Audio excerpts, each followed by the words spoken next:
protecting the Bidens? Absolutely not. The FBI does not and has no interest in you won't answer the protecting question anyone about whether or not politically. that's a shakedown, and everybody knows why you won't answer it. Because to the millions of people who will see this, they know it is. People trusted the FBI more when J. Edgar Hoover was running the place than when you are. Respectfully, Congressman, in your home state of Florida, the number of people applying to come work for us and devote their lives working for us is up over 100%. We're deeply proud of them, and they deserve better than you.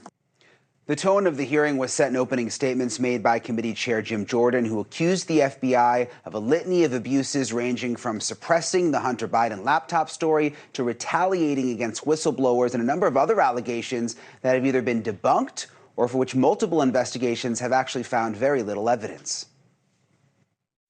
They want them to pay for a new FBI headquarters. And they want FISA reauthorization of the 702 program in its current form.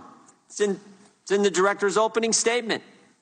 I mean, you can't make this stuff up. And I hope our Democrat friends will join us in opposing reauthorization of Section 702 the way it's currently done. And I hope they will work with us in the appropriations process to stop the weaponization of the government against the American people and end this double standard that exists now in our justice system. Okay, so Wray, for his part, he stood his ground, admitting that, yes, the FBI has made mistakes under previous directors, mistakes pointed out by both the FBI Inspector General and the Durham report, mistakes that he says will not happen on his watch, but also that none of that means that the FBI is somehow weaponized or politicized. The American people fully understand that there is a two-tier justice system that has been weaponized to persecute people based on their political beliefs, and that you have personally worked to weaponize the FBI against conservatives. Well, first off, I would disagree with your characterization of the FBI and certainly your description of my own approach.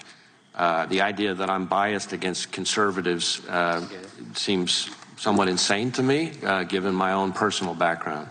As to how we are approaching our work of protecting the American people and upholding the Constitution, it starts with me having emphasized to all of our folks over and over and over again in everything we do that we need to do the right thing in the right way, and that means following the facts wherever they lead, no matter who likes it.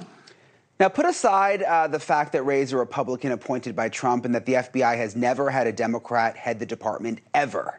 But actions speak louder than words. Nowhere in the hearing did the FBI's critics talk about all the high-profile Democrats that the Bureau goes after. Even just in the last year or two, it happens. You just don't hear about it on the news as much. Former Democratic Congressman T.J. Cox of California arrested last August on charges of fraud, money laundering, and campaign violations. He could be facing up to 20 years in prison, and he claims that it is all political. Or Karen Carter Peterson, the former head of the Louisiana Democratic Party, she pled guilty to one count of wire fraud and was sentenced to 22 months in prison after an FBI investigation found she defrauded donors out of more than $100,000 to feed a gambling addiction. Or former Democratic Tallahassee, Florida Mayor Andrew Gillum, who ran against DeSantis for governor. A year ago, he too was hit with conspiracy and wire fraud charges. Earlier this year, jurors acquitted Gillum on account of making false statements, but they could not reach a verdict on 18 other conspiracy and wire fraud counts against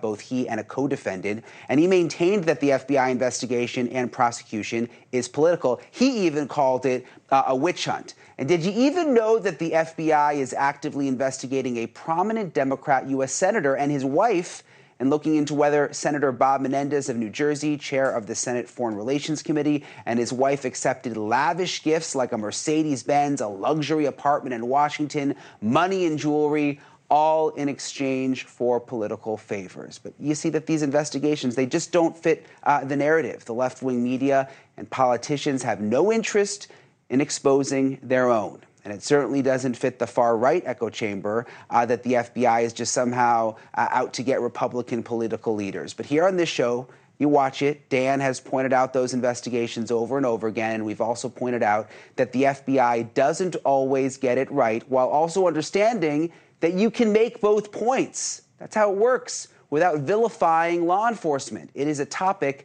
that Dan has driven home many times on this show before. Thank you for watching. Go to newsnationnow.com to find NewsNation on your cable provider. And don't forget to click the red subscribe button below to get more of NewsNation's fact-driven, unbiased coverage.